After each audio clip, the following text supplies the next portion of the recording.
Elle a épousé un pasteur sans savoir qu'il aimait un autre homme. Bienvenue dans French African Folktales. Elle s'appelait Adélia, tout le monde l'appelait Delia. Ses parents disaient qu'elle était un cadeau du ciel. Le jour où elle est née, son père venait d'être ordonné ancien à l'église, alors ils ont dit, cet enfant-là, Dieu l'a mis à part. Depuis bébé, on l'avait élevée pour servir Dieu. À 12 ans, elle récitait le psaume 91 sans faute. À 16 ans, elle dirigeait déjà la chorale des jeunes. Quand elle a eu son admission à l'université d'Abomey-Calavi à 19 ans, toute l'église a prié pour elle.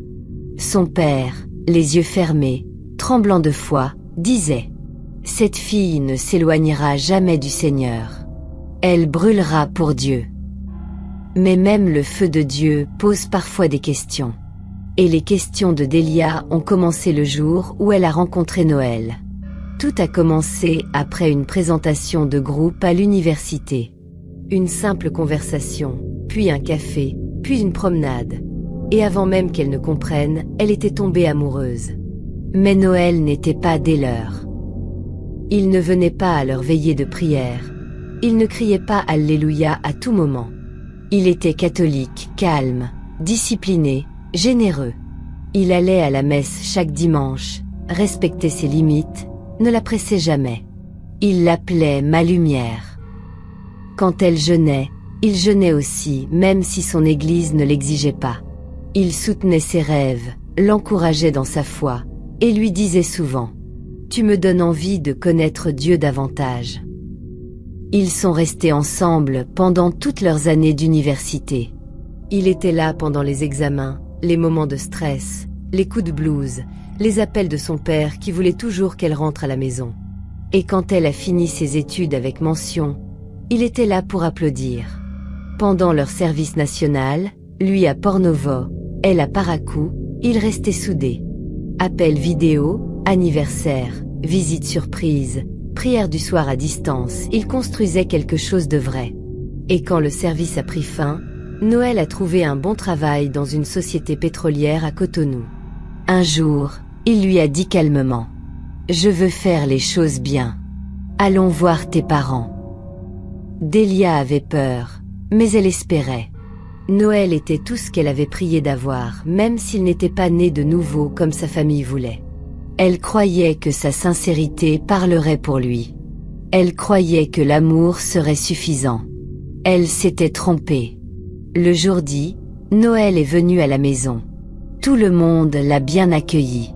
On lui a servi à boire, on a ri, on a parlé.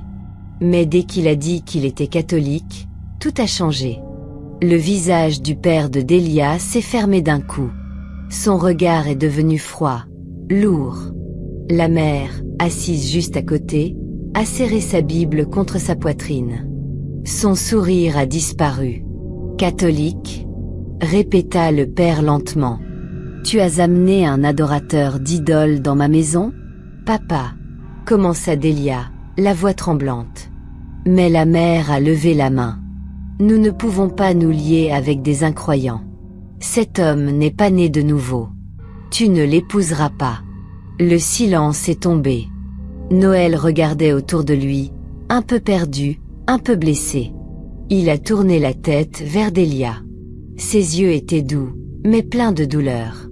Puis il a dit calmement « Je ne suis pas venu pour créer des problèmes. Je suis venu pour honorer votre fille. » Mais là-bas, l'honneur ne valait rien.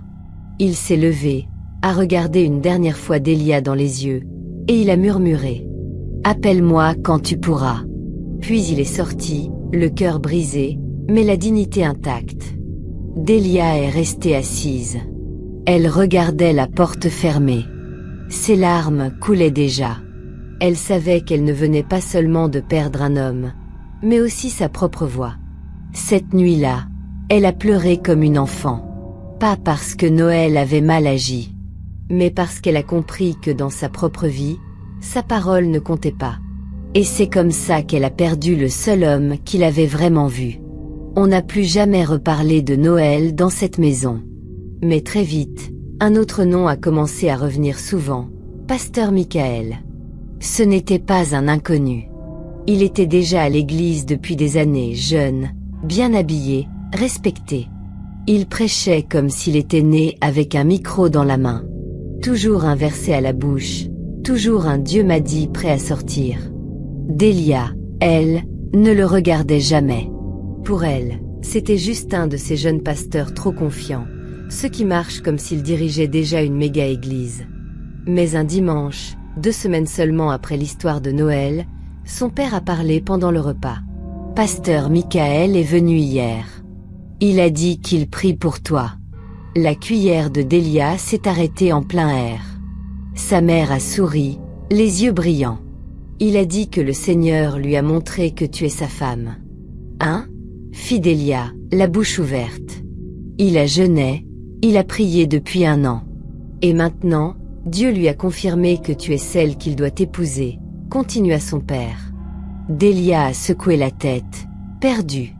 Mais, je ne le connais même pas comme ça. Sa mère a coupé net.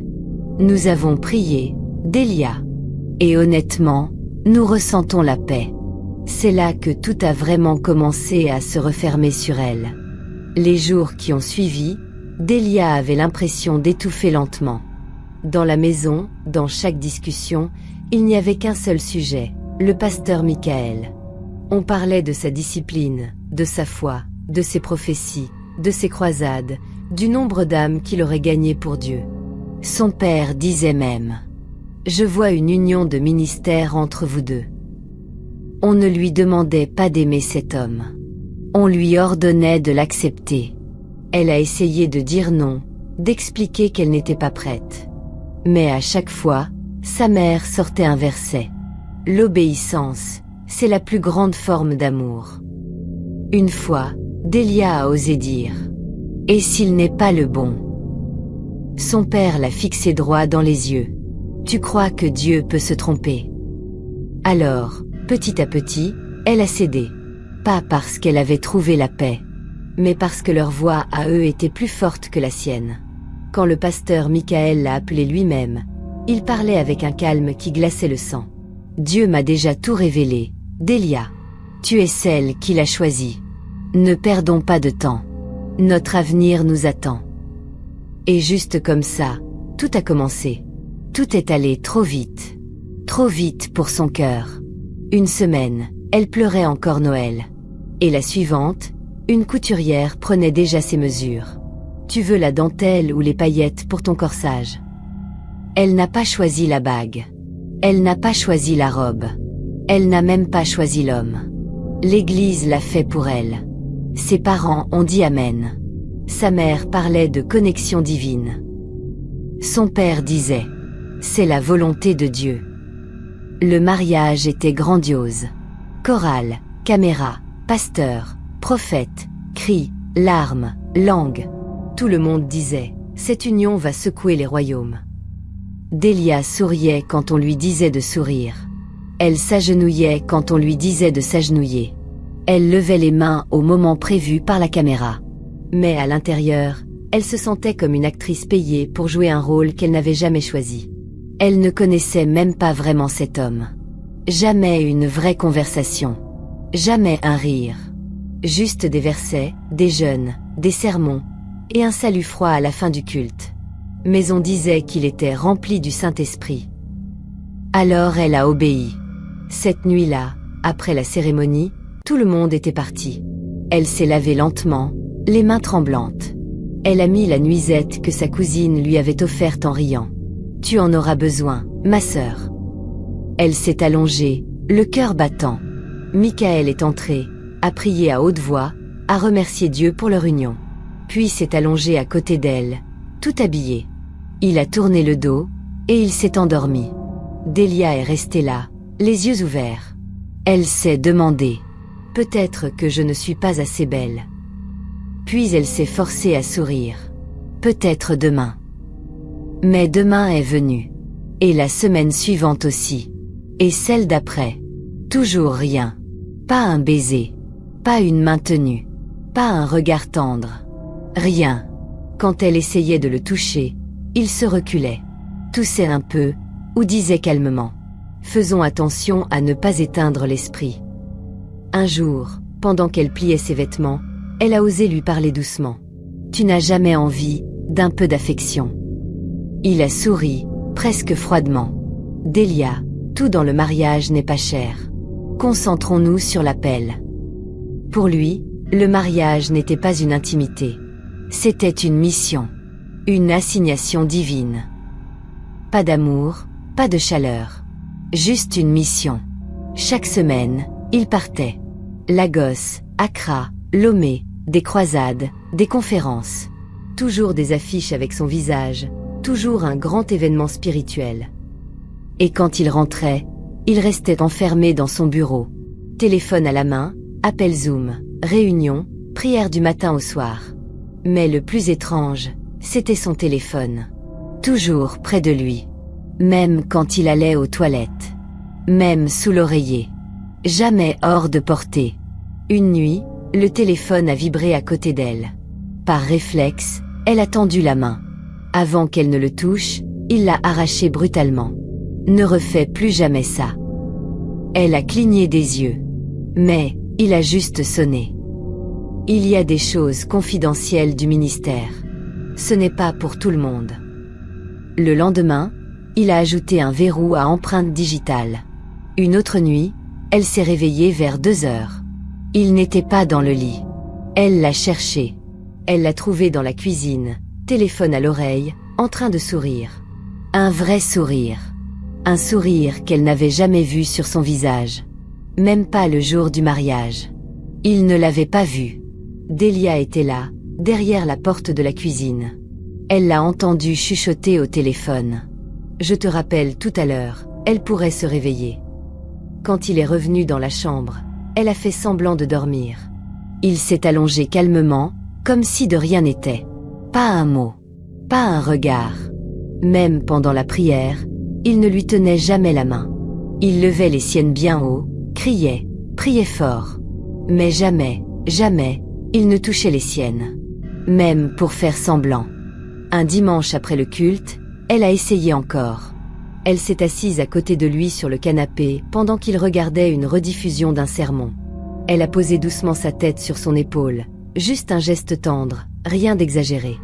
Il s'est raidi. Puis, lentement, il s'est levé, a reculé, et a dit d'une voix sèche. « Ne donnons pas accès au diable. » Il est parti, la laissant seule sur le canapé. Ses mains étaient encore posées là où il s'était assis. Le vide faisait mal. À 6 mois de mariage, Delia avait appris à jouer le rôle. Sourire en public. Dire amen au bon moment. Saluer Maman Gio avec respect. Toujours polie, toujours calme. Mais à l'intérieur, elle disparaissait. Il n'y avait plus de mariage. Juste une maison, un homme, et le silence entre eux. Elle dormait à côté d'un corps étranger. Un mari absent. Un homme qui vivait dans sa propre maison comme un invité. Mais la nuit, c'était le téléphone qui la gardait éveillée. Toujours verrouillé. Toujours vibrant. Toujours en train de clignoter avec des messages silencieux. Il envoyait des textos sans arrêt. Des appels discrets. Des rires étouffés. Toujours des « je te rappelle plus tard ». Toujours à voix basse. Un soir, il était sorti sur le balcon pour un appel. Et il avait laissé son téléphone sur l'accoudoir du canapé. Pour une fois, elle n'a pas réfléchi. Elle a tendu la main. Mais il était, bien sûr, verrouillé. Juste avant qu'elle ne touche, un message est apparu sur l'écran. « Babe, tu étais du feu hier soir. Je ris encore. Supprime cette vidéo. » Le sang de Delia s'est glacé. Elle a levé la tête. « C'est qui ?» a-t-elle demandé doucement. Michael a jeté un coup d'œil au téléphone, puis sur elle. « Une de mes filles spirituelles. Une blague entre nous. Ne t'inquiète pas. » Il a mis le téléphone dans sa poche. « J'ai une veillée ce soir. Je risque de ne pas dormir ici. » Et il est parti. Cette nuit-là, Delia n'a pas dormi non plus. Elle regardait le plafond, les yeux secs. Elle se demandait, quel genre de blague a besoin de feu? Quel genre de feu a besoin d'une vidéo? Elle n'avait pas de réponse. Mais elle connaissait quelqu'un qui pouvait en avoir une. Le pasteur Raymond. Le meilleur ami de son mari. Son témoin de mariage. Des hommes de la ville sont venus, continua Mama Uduak. Ils ont apporté des papiers. Des mensonges. Elle était seule. Elle a dû se cacher. Elle a parlé de lui, après, demanda Clarisse. La vieille hocha la tête lentement. Sa voix se fit plus douce. Elle a pleuré pour lui. Elle a prié pour lui, même quand elle était en colère. Elle priait. Elle disait qu'il était perdu. Clarisse cligna des yeux pour retenir ses larmes. Et l'enfant? Elle l'a élevé seule, répondit Mama Uduak. Elle l'a appelée Aïcha. Une fille brillante, curieuse. Mais Aïcha posait toujours la même question. Où est mon père? Et Mariama ne savait pas quoi lui dire. Alors, la fille a fini par détester ce nom. Bécard. Clarisse fouilla dans son sac et sortit l'acte de naissance. Elle le posa doucement sur la table. Je l'ai trouvé dans la maison. Mama Uduak baissa les yeux, reconnut le papier, et hocha lentement la tête. Oui, c'est bien à elle. Où est-elle maintenant? Demanda Clarisse. Pourquoi tu veux savoir? Répondit la vieille, méfiante. Clarisse inspira profondément. Parce qu'Idriss est mourant. Il veut la voir. Et elle veut lui dire la vérité. Les lèvres de Mama Uduak se serrèrent. La vérité. Ce mot-là. Il arrive toujours trop tard. Pas cette fois, dit Clarisse doucement. Il est encore en vie. La vieille se pencha vers elle. Tu crois qu'Aïcha va lui pardonner? Après tout ce qu'il a fait, après toutes ces années de silence, ce n'est plus une enfant. C'est une femme maintenant. Une femme pleine de colère. Clarisse répondit calmement. Même les gens en colère ont le droit de savoir qui ils sont. Mama Uduak la regarda longtemps, sans parler. Puis elle soupira. Tu n'es pas comme les autres. Tu n'es pas une avocate. Tu n'es pas une espionne. Tu n'es pas venue pour l'argent. Je suis juste infirmière. Il m'a fait confiance. La vieille hocha lentement la tête. Aïcha vit dans la ville d'Accent grave côté maintenant. Elle travaille dans une petite clinique. Elle n'utilise plus le nom Bécard. Elle s'appelle Aïcha Hassan. Elle ne parle jamais de lui. Le cœur de Clarisse fit un bond. Vous avez son adresse? Oui. Mama Uduak la fixa, prudente. Mais si je te la donne, qu'est-ce que tu vas faire? J'irai la voir. Je lui dirai tout. Et je la ramènerai vers lui. La vieille soupira, le regard triste. Et si elle refuse? Alors au moins, elle saura. Mama Uduak jeta un coup d'œil vers Ojo, puis revint vers Clarisse. Après un long silence, elle glissa la main sous son pagne et sortit un petit papier plié. Elle le posa sur la table. Voilà. C'est là qu'elle travaille. Mais ne dis pas que c'est moi qui t'ai envoyé. Je ne dirai rien. Merci. Mama Uduak se pencha sur sa chaise. Faites attention. Elle est forte. Elle ne fait confiance à personne. Si la famille d'Idriss apprend ce que tu fais. Je ferai attention, coupa Clarisse. Merci pour tout. La vieille hocha la tête lentement. J'aimais Mariama comme ma propre fille. Quand tu verras Aïcha, dis-lui que Mama Uduak prie encore pour elle. Chaque matin. Je lui dirai, répondit Clarisse avec émotion. Elle plia le petit papier et le rangea dans son sac. Mais alors qu'elle se levait, Mama Uduak attrapa son poignet. Sa voix était basse mais ferme. Une dernière chose. Ne voyage pas la nuit. Pars au lever du soleil. Ne dis à personne où tu vas. J'ai compris. La vieille la relâcha. Dehors, le ciel devenait orange. La chèvre rouge bêlait doucement. Ojo marchait devant, silencieux. Clarisse suivait derrière, l'esprit plein de questions. Arrivée sur la grande route, Ojo s'arrêta. Le foulard qu'elle portait ce matin-là. La manière dont elle avait regardé le lit avant de sortir. Elle n'avait pas insisté.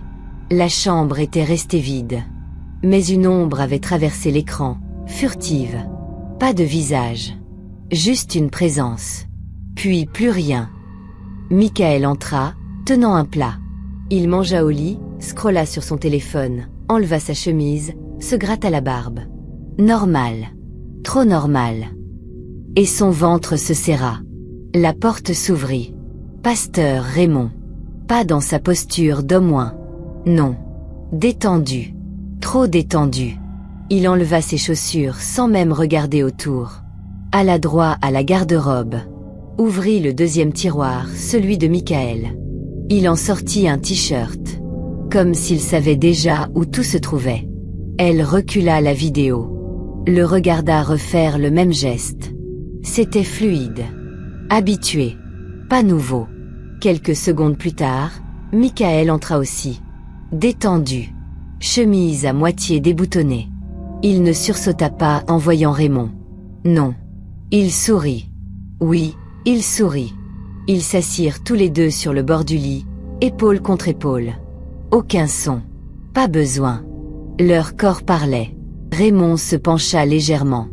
Michael ne bougea pas. Leur visage était calme. Familiarité. Routine. Comme si c'était ça le vrai mariage. Le cœur de Delia battait fort. Elle regarda sans respirer. Michael se leva, retira complètement sa chemise. Raymond s'allongea déjà sur le lit. Une main sous la tête, l'autre sur l'oreiller vide, son oreiller. Michael monta sur le lit à son tour. Sans gêne. Sans hâte. Il tira la couverture. Deux silhouettes se formèrent dessous. Leurs jambes s'entremêlèrent. Une main sortit. Puis plus rien. Le temps s'arrêta. Delia resta là, figée. Pas un cri. Pas une larme. Son téléphone chauffait dans sa main. Mais elle ne le lâcha pas. 20 minutes de silence filmé. Et à la fin, l'écran noir. Elle regarda autour d'elle. Tout était à sa place. Son parfum. Son foulard. Le livre de prière jamais ouvert. Son mariage n'avait pas explosé. Il n'avait jamais existé. Michael rentra vers 18h23. Calme. Contrôlé. Il chantonnait un vieux cantique. Delia était dans la cuisine. Elle servait le riz, les bananes plantains, le poisson.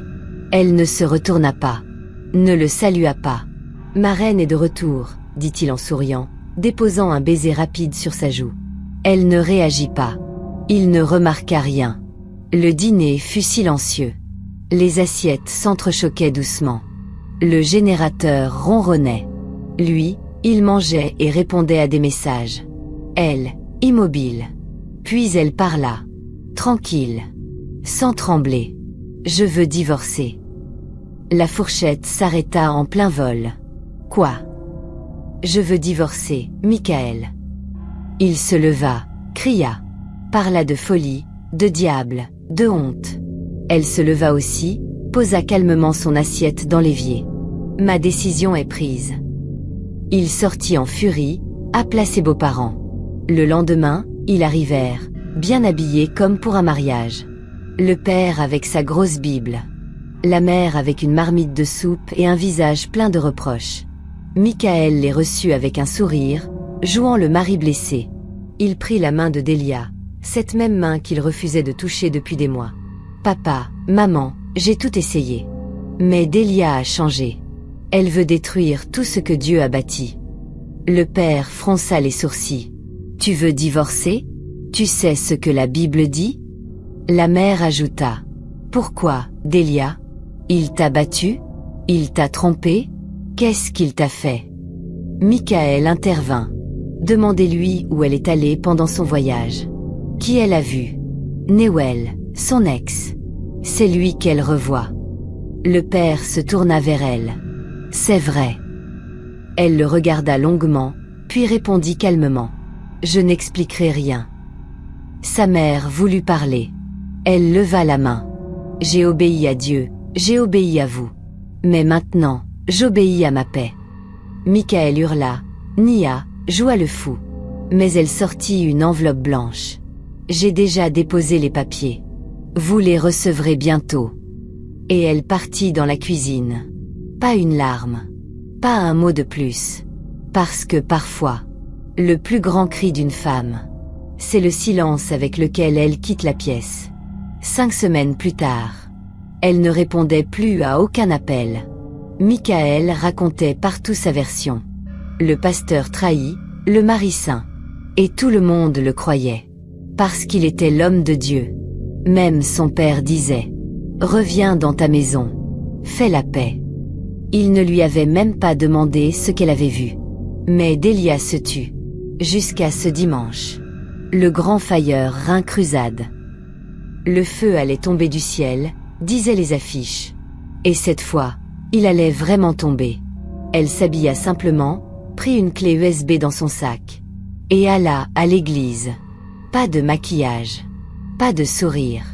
Juste la vérité dans sa main. Elle entra dans la cabine technique. Frère et fée étaient là, casque sur les oreilles, croquant des arachides. Il manqua de s'étouffer. Sœur Delia. Longtemps. J'ai besoin de toi. Je peux te faire confiance? Ça dépend. C'est affaire de police? Non. C'est affaire de pasteur. Ah. Alors dis plus rien. Elle lui tendit la clé. Puis alla s'asseoir tout au fond. Le culte battait son plein. Pasteur Michael transpirait sous la lumière. Il criait dans le micro. Certaines personnes dorment avec l'ennemi et appellent ça mariage. Delia leva légèrement la tête. Intéressant, murmura-t-elle. Les gens criaient Amen. Le clavier tremblait. Le feu spirituel montait. Et puis, un signe de la main. Effet cliqua. L'écran géant changea. Au début, les gens crurent que c'était un film. Jusqu'à ce qu'ils reconnaissent la chambre du pasteur. Et là, le silence. Puis des chuchotements. Puis la confusion. Sur l'écran. Michael. Raymond. Leur lit. Leur intimité. Sans son. Mais le silence faisait plus de bruit qu'une explosion. Une femme au milieu demanda à sa voisine. C'est une vidéo de délivrance. L'autre répondit. Alors pourquoi ils se tiennent comme mari et femme? Un rire nerveux traversa la salle. Michael, sur scène, restait figé. Micro à la main. Bouche ouverte. Aucune parole. Effet murmura dans son micro. Pasteur, je rembobine ou je laisse. Cette fois, la salle éclata. Des rires, des cris, des téléphones levés. Michael recula lentement. Et Delia se leva. Ajusta son foulard. Et sortit. Calme. Fini. Le feu était tombé. Mais pas celui qu'ils attendaient. Quelques jours plus tard, les deux pasteurs furent exclus de l'église. Les parents de Delia, honteux, vinrent s'excuser. Trop tard, mais sincèrement. Delia quitta la ville. Pas comme une victime, mais comme une femme qui a choisi la vérité plutôt que la tradition. Et la leçon resta. Chers parents, tous les hommes qui crient Alléluia ne sont pas des maris. Certains se cachent juste derrière des costumes et du wifi spirituel. Vous avez forcé Delia à épouser un rêve de prophétie. Mais le pasteur ne rêvait pas d'elle. Il rêvait de Raymond. Elle n'a pas crié. Elle n'a pas maudit. Elle a juste appuyé sur lecture. Et ce jour-là, même les démons, au fond de la salle, ont crié. Voilà. Priez pour vos filles, oui. Mais écoutez-les aussi. Et ne choisissez pas leur mari en fonction des langues qu'ils parlent. Car même les loups savent dire Alléluia.